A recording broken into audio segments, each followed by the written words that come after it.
My longtime friend Moon was dying of melanoma that summer. I found lumps in my breast. She'd known she had melanoma for 9 years and had been doing alternative things for it, like putting chewed up grass on it, and later a cream she sent away to the Bahamas for. Her melanoma would shrink and then disappear, just to pop out again right next to where it had been. She'd thought she had the melanoma under control, but now she was dying. Moon was dying at III-5, the women's community where she lived in the foothills of the Sangres. In the evenings, we'd all go into her house and sing. Moon was the song queen, sometimes reminding us in whispers of the words to songs from years ago that we couldn't quite remember.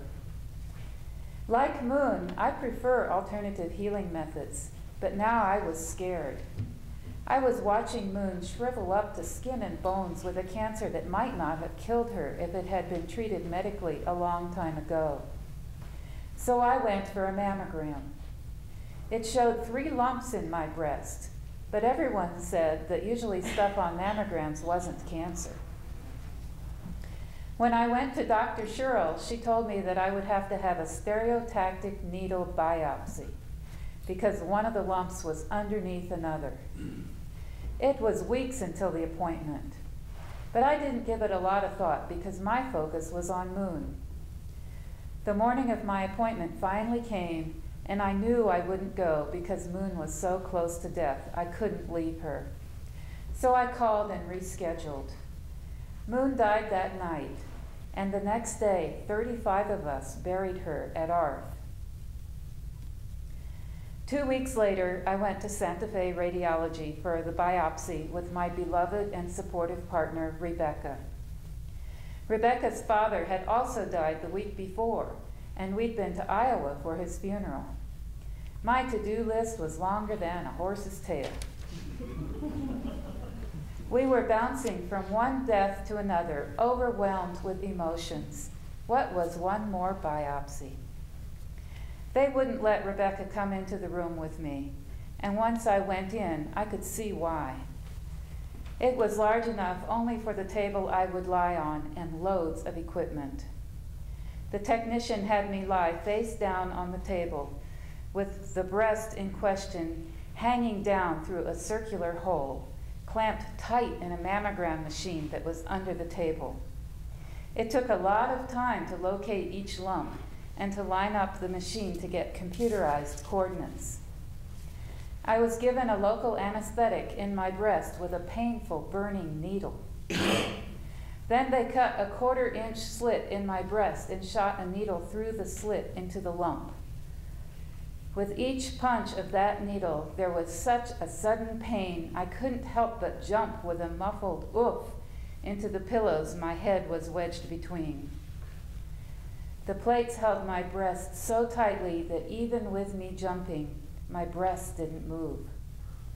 They took 13 samples from the 3 lumps, my breast clamped in that machine the entire time. It seemed to never end in that chilly, stuffy room, my body cramped in this awkward position, barely able to move. They told me what good endurance I had. 3 days later, the phone call came, and I heard that all 3 lumps were positive for cancer. My ears started ringing. I could barely breathe. This was not what I was expecting at all. What do I do now? I had no plan. I sat there at the phone, unable to move. My insides were shaking. Rebecca came in, and I blurted out to her that all 3 lumps were cancer. And then I saw the shock and concern on her face. Days later, when I finally saw Dr. Sherrill, I learned that with 3 tumors, there was no choice. I would have to have a mastectomy. If she'd taken out those 3 lumps, there wouldn't be much left anyway. I already felt scarred and damaged. I could feel the hardness from the biopsies under the 3 little bandages. My beautiful, soft breast was already gone. I wasn't so upset about losing a breast. I was more afraid I would die. With 3 cancer tumors, what chance did I have? I watched the morning sunlight creep across the wall of the hospital room, waiting for Rebecca to come. Knowing her, she would have asked last night what time she was allowed to come and would not appear 1 minute earlier. Sometimes I curse her Quaker honesty.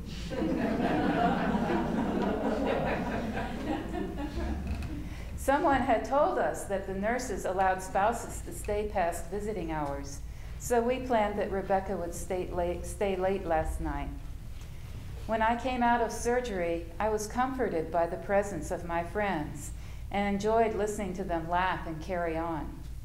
I was still drugged and was drifting in and out of consciousness. Teresa doctored me for a long time with the white eagle feather. It danced over my bandages and my entire body, especially my arm, to protect it from lymphedema so that I'd be able to continue going into the sweat lodge.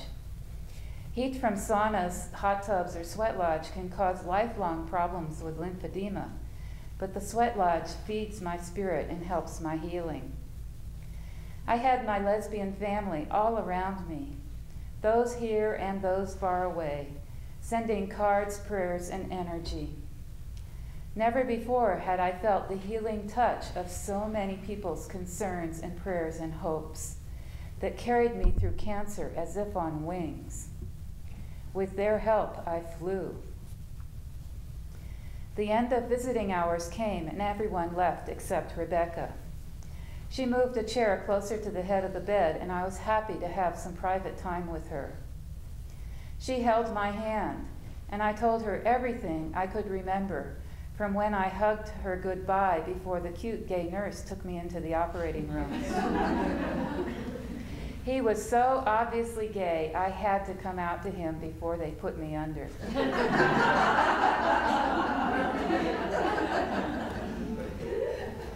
I wanted to hear how it had been for Rebecca in the waiting room, but just then an aide came in and said that visiting hours were over. Rebecca told him that she was a spouse. Could she stay a while longer? He said he would find out, so we carried on. The floor nurse came by and told Rebecca that she could stay a while longer. Not much later, I couldn't believe what I was seeing when 2 uniformed officers suddenly appeared at the foot of my bed. I was so startled I jumped, and the little brown stuffed bear in my arm jumped, and the officer jumped, saying, "What's that?" Little Bear has fooled cats, the cat slinking on belly with ears back, trying to overcome its fear to get close enough to sniff Little Bear as we tried not to howl with laughter.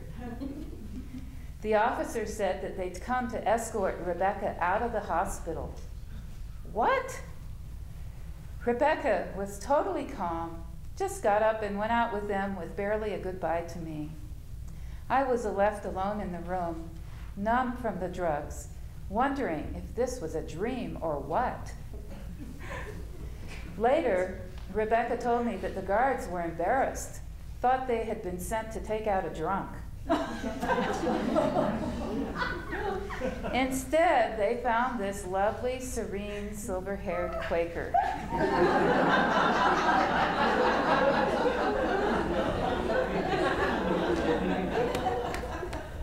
Once she got out into our truck to go home, she yelled out her frustration without jeopardizing the care I would get.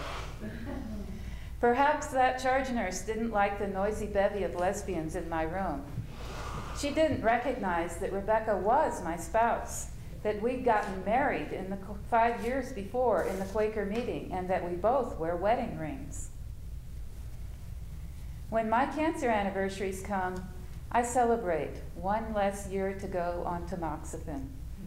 I sure do hate that stuff. 5 years on a drug. Before this, the only drugs I ever took were illegal.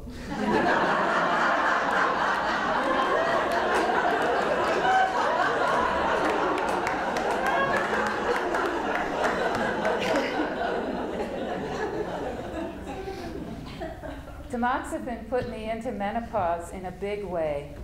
The hot flashes are the worst part. or more like never knowing how hot or cold a room is because my body is on its own thermostat, which never stays in one place. Either I'm burning up and sweating or I'm shivering with chills. No one warned me about those chills when I wrap up in everything I can get a hold of and I'm still freezing.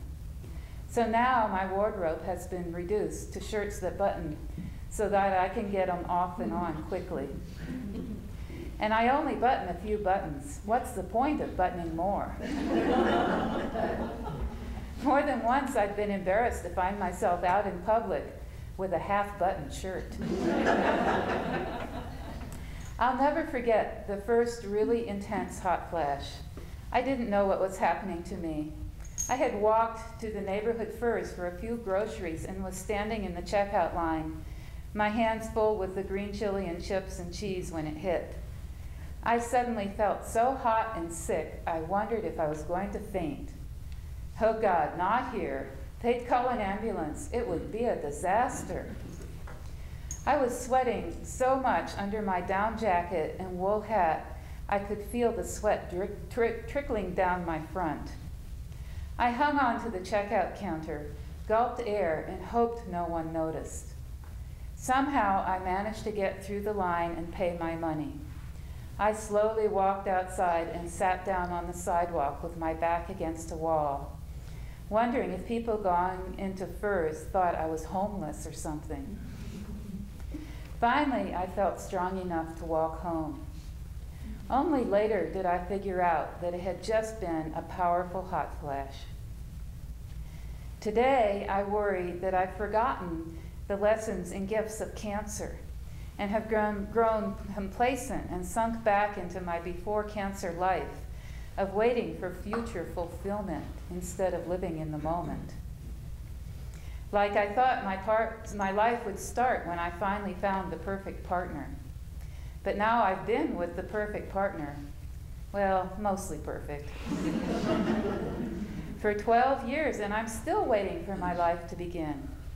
Still plowing through that never-finished to-do list.